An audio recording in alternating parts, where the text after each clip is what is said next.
Hello friends, എല്ലാവർക്കും പുതിയൊരു വീഡിയോയിലേക്ക് സ്വാഗതം. ഇന്ന് എല്ലാ വീട്ടമ്മമാർക്കും ഉപകാരപ്പെടുന്ന കുറച്ച് നല്ല നല്ല കിച്ചൺ ടിപ്സുകളായിട്ടാണ് വന്നിരിക്കുന്നത്. അതുമാത്രമല്ല, നമ്മുടെ കിച്ചൺ എപ്പോഴും നല്ല മനോഹരമായിരിക്കാനുള്ള കുറച്ച് ടിപ്സുകളുണ്ട്. അപ്പോൾ എല്ലാവരും വീഡിയോ ഒന്ന് സ്കിപ്പ് ചെയ്യാതെ കാണണം. വീഡിയോ കണ്ടുകൊണ്ടിരിക്കുമ്പോൾ ഇഷ്ടപ്പെടുകയാണെങ്കിൽ എൻ്റെ ചാനലൊന്ന് സബ്സ്ക്രൈബ് ചെയ്ത് സപ്പോർട്ട് ചെയ്യണേ. നിങ്ങളുടെ വിലയേറിയ അഭിപ്രായങ്ങളും നിർദ്ദേശങ്ങളും എൻ്റെ കമൻറ്റ് ബോക്സിൽ കമൻറ്റായി അറിയിക്കാനും ആരും മറന്നുപോലെ. പുതിയ കൂട്ടുകാരാരെങ്കിലും എൻ്റെ വീഡിയോ കാണുന്നുണ്ടെങ്കിൽ ഒന്ന് സബ്സ്ക്രൈബും കൂടി ചെയ്ത് സപ്പോർട്ട് ചെയ്യണേ. അപ്പോൾ ഇന്നത്തെ ആദ്യത്തെ ടിപ്സ് ഒന്ന് കണ്ടാലോ. നമ്മൾ പല വീടുകളിലും ഇതുപോലത്തെ കൂജ നമ്മൾ ഉപയോഗിക്കാറുണ്ട്. വെള്ളം വച്ചിരിക്കാൻ, വെള്ളം നല്ലതുപോലെ തണുത്ത് കുടിക്കാൻ വേണ്ടിയൊക്കെ നമ്മൾ വെള്ളം എടുത്ത് വയ്ക്കാറുണ്ട്. പക്ഷെ അത് നമ്മൾ സ്ഥിരമായിട്ട് ഉപയോഗിക്കുമ്പോൾ തന്നെ അതിൻ്റെ അകത്തൊക്കെ വഴുവഴുപ്പ് വരാറുണ്ട്. പക്ഷെ നമുക്ക് കൈകൊണ്ട് വൃത്തിയാക്കാൻ പറ്റാത്തതുകൊണ്ട് തന്നെ പലരും അത് വൃത്തിയാക്കാൻ മടിക്കാറുണ്ട്. അപ്പോൾ എളുപ്പത്തിൽ തന്നെ ഇത് വൃത്തിയാക്കാനുള്ള നല്ലൊരു ടിപ്സാണ്. അപ്പോൾ അതിന് വേണ്ടി ഞാൻ ഇവിടെ കുറച്ച് കല്ലുപ്പ് ഇതിലേക്ക് ഇട്ട് കൊടുക്കുകയാണ്. അതിനുശേഷം ഇതിലേക്ക് വിമ്മിൻ്റെ ലിക്വിഡ് കുറച്ചൊന്ന്, നമ്മൾ പാത്രം കഴുകാനൊക്കെ ഉപയോഗിക്കുന്ന ഏത് ലിക്വിഡായാലും കുഴപ്പമില്ല, അത് ഒരു തുള്ളി നമുക്ക് ഇതിലേക്ക് ഒഴിച്ച് കൊടുക്കാം. അപ്പം ഞാൻ ഇവിടെ ഒരു തുള്ളി വിമ്മിൻ്റെ ലിക്വിഡ് ഒഴിച്ച് കൊടുത്തിട്ടുണ്ട്. ഇനി ഇതിലേക്ക് നമ്മൾ ചെറു ചൂടുവെള്ളമാണ് ഒഴിച്ച് കൊടുക്കുന്നത്. അതും കൂടി ഒഴിച്ച് കൊടുത്തതിന് ശേഷം അത് പെട്ടെന്ന് തന്നെ നമ്മൾ അതിനെ ഒന്ന് കുലുക്കി കഴുകണം. ആ ഒരു ഉപ്പ് അലിഞ്ഞു പോകുന്ന മുമ്പേ തന്നെ നമ്മൾ ആ ഒരു വൃത്തി നല്ലതായിട്ടൊന്ന് കുലുക്കി കഴുകണം. അപ്പോൾ അങ്ങനെ ചെയ്യുകയാണെങ്കിൽ നമുക്ക് ആ ഒരു ഉപ്പിൻ്റെ ഇതുകൊണ്ടും ആ സോപ്പിൻ്റെ ആ ഒരു ലിക്വിഡിൻ്റെ ഇതുകൊണ്ടും ആ നല്ലതുപോലെ അതിൻ്റെ അകത്തുള്ള വഴുവഴുപ്പും അഴുക്കും എല്ലാം നല്ലതുപോലെ പോയി കിട്ടും. അപ്പോൾ നമ്മൾ സ്ഥിരമായിട്ട് നമ്മൾ വെള്ളം വയ്ക്കുമ്പോൾ നമ്മൾ ശ്രദ്ധിക്കാറില്ല. പെട്ടെന്ന് എന്നും ഇതുപോലെ കഴുകി കളഞ്ഞ ശേഷം നമ്മൾ വെള്ളം വയ്ക്കാറുണ്ട്. പക്ഷേ അതിൻ്റെ അടിഭാഗത്തൊക്കെ നല്ലതുപോലെ വഴുവഴുപ്പൊക്കെ വരാറുണ്ട്. അപ്പോൾ ഇതുപോലെ ഒന്ന് ചെയ്ത് നോക്കണം. അതിനുശേഷം നമ്മൾ കഴുകി വൃത്തിയാക്കിയ ശേഷം ചെറു ചൂടുവെള്ളം ഒഴിച്ച് 2 പ്രാവശ്യം ഒന്ന് കഴുകിയെടുക്കണം. അങ്ങനെ ചെയ്യുകയാണെങ്കിൽ നമുക്കതിൽ ഒരു സ്മെല്ലോ ഒന്നും വരാറില്ല. ഉപ്പ് ഉപയോഗിക്കുന്നത് കൊണ്ട് തന്നെ നമുക്ക് എന്തെങ്കിലും ഒരു സ്മെല്ലൊക്കെ അതിലുണ്ടെങ്കിൽ അതെല്ലാം ഒന്ന് മാറിക്കിട്ടും.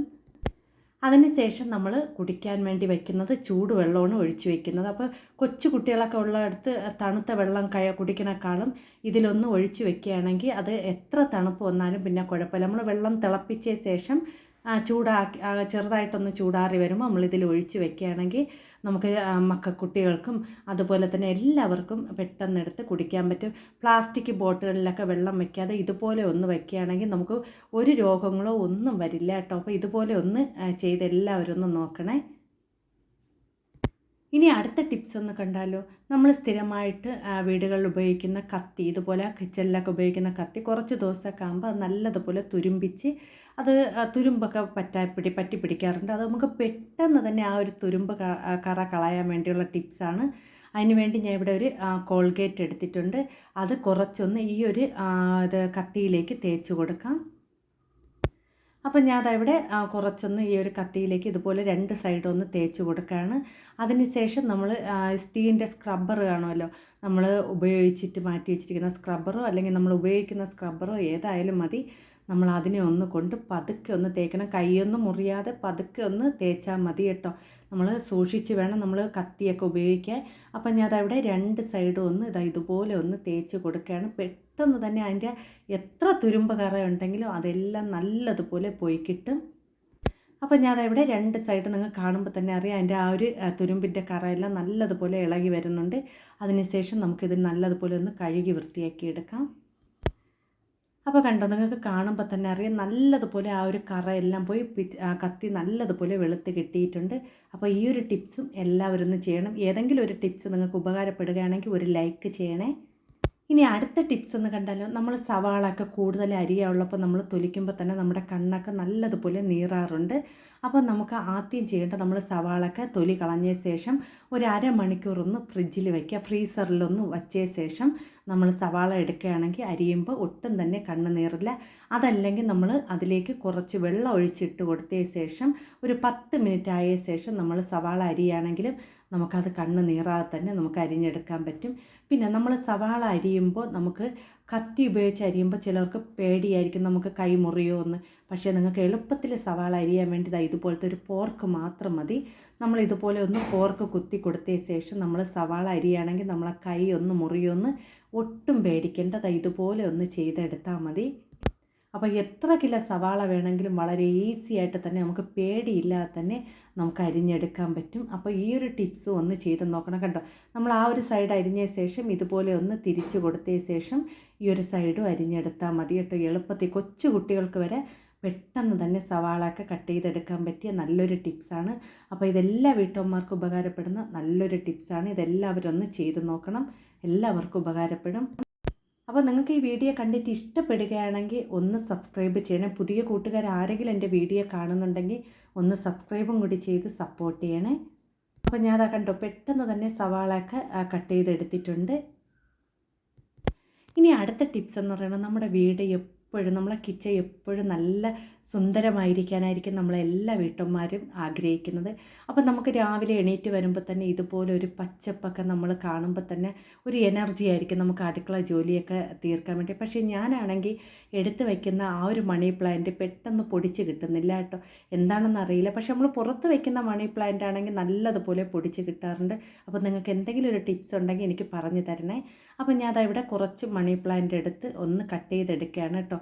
അപ്പോൾ ഇതുപോലത്തെ നീളമുള്ള ശിഖരങ്ങളാണ് ഞാൻ ഇപ്പോൾ കട്ട് ചെയ്തെടുക്കുന്നത്. ആദ്യമൊക്കെ ഞാൻ ചെറിയ ഇതാണ് വച്ചിരുന്നത്. അപ്പോൾ ഇതുപോലെ ഒന്ന് കഴുകി വൃത്തിയാക്കിയ ശേഷം നമ്മൾ ഇതുപോലെയൊക്കെ ഉപയോഗശൂന്യമായ കുപ്പികൾ കാണുമല്ലോ, നമ്മൾ അധികം വില കൊടുത്തൊന്നും വെളിയിൽ നിന്നൊന്നും കുപ്പികളൊന്നും വാങ്ങിക്കണ്ട. നമ്മൾ ഉപയോഗിച്ച ശേഷം നമ്മൾ അടപ്പൊക്കെ പൊട്ടുമ്പോൾ നമ്മൾ കുപ്പികളൊക്കെ ഉപേക്ഷിക്കാറുണ്ടല്ലോ.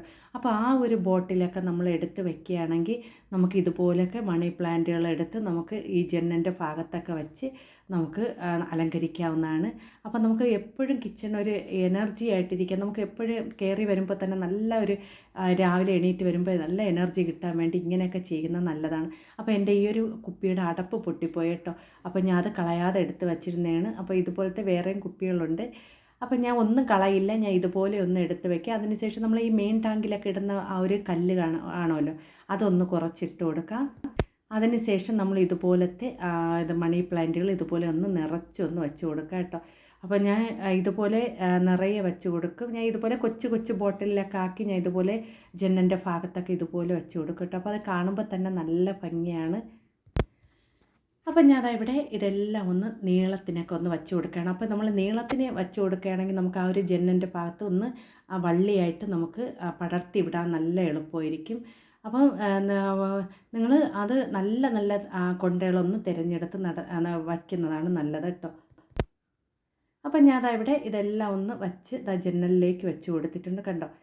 അപ്പോൾ ഇങ്ങനെ ഒന്ന് നിരത്തി വെച്ച് കൊടുക്കുക. അപ്പോൾ നമുക്ക് എത്ര ബോട്ടിലുണ്ടോ അതെല്ലാം ഒന്ന് ഇതുപോലെ വെച്ച് കൊടുത്ത ശേഷം നമുക്ക് നീളത്തിന് ഇങ്ങനെ നിൽക്കുന്ന ആ വള്ളിയൊക്കെ ഇതുപോലെ ഒന്ന് ചുറ്റിച്ച് കൊടുക്കുക കേട്ടോ.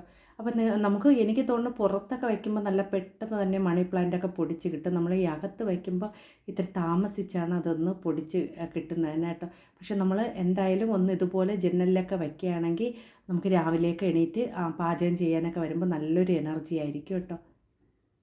അപ്പോൾ നിങ്ങൾക്ക് ഇന്ന് കാണിച്ച ടിപ്സുകൾ ഇഷ്ടപ്പെട്ടെന്ന് കരുതുന്നു. വീഡിയോ ഇഷ്ടപ്പെട്ട ലൈക്ക് ചെയ്ത് സപ്പോർട്ട് ചെയ്യണേ.